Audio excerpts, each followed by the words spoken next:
Bonjour de Paris! This is our first video blog, and it is day 8 of our trip in France. So we thought we would talk a little bit about the writing process and how that's going for us.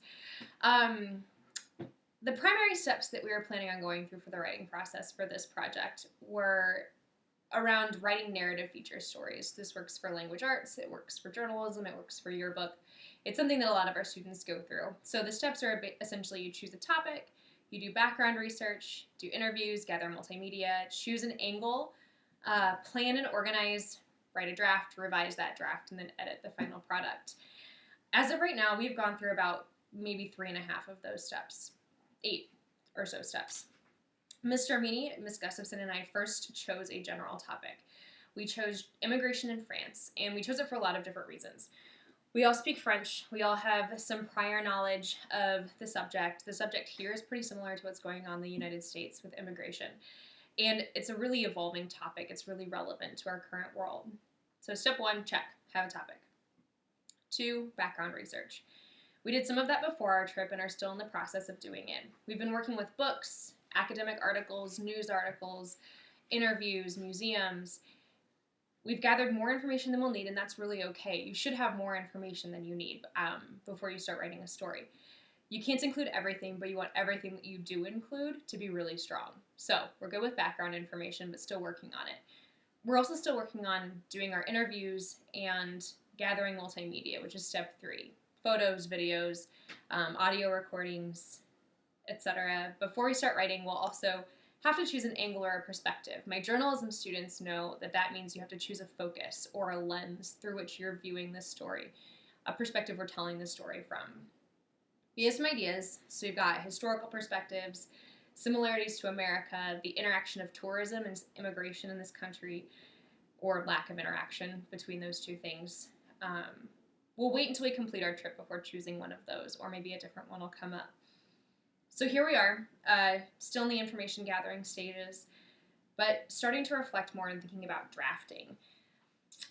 But we're also thinking about some of the challenges that have come up for us in this trip. There have been a few of them in terms of doing the writing process, things that we didn't necessarily anticipate before we came. The biggest challenge has probably been our language barrier. We all speak French well enough to have short, surface conversations with people in shops, people in restaurants. We know how to order coffee pretty well, but not enough to actually get into like deep questioning phases, deep research, getting people's real motivations and things. So the understanding that we have is based on speaking English with people. So we have to rely on English people, and for us, this means that we've relied on academics, so professors and people who work at a college. That's not bad. It just means we're getting that specific perspective and not necessarily others because of the language barrier. Probably should have had an interpreter. Second, our contacts. We had contacts in Marseille and here in Paris. The ones in Marseille, wow, they were able to meet with us, but it was only for maybe an hour or two, and the ones in Paris fell through. That means that we have kind of been giving ourselves tours of these cities and learning a lot just on our own exploration as opposed to relying on people. That's given us some really interesting information and really interesting perspectives, but we're also missing kind of that expert person that we thought we would have.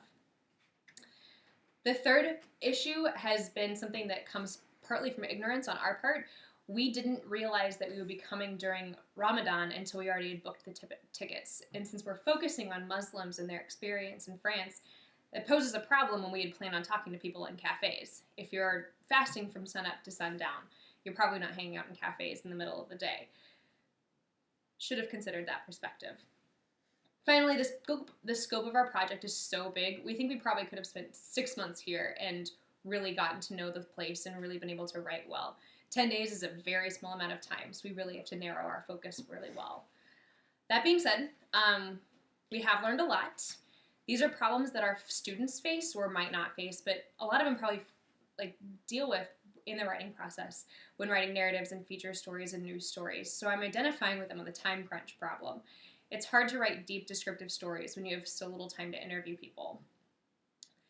Despite our struggles, though, we will be able to produce a written product, which means that even though we haven't done the thing even though we're changing the focus sometimes of our writing and the end product might not be what we initially imagined, we are able to write. We've learned a lot. We're learning how to cope and be a little bit more flexible, and that's something that I'll definitely take into my classroom next year. That's it. Flexibility is the key. Hope everything is going well in the States. See you later. À bientôt!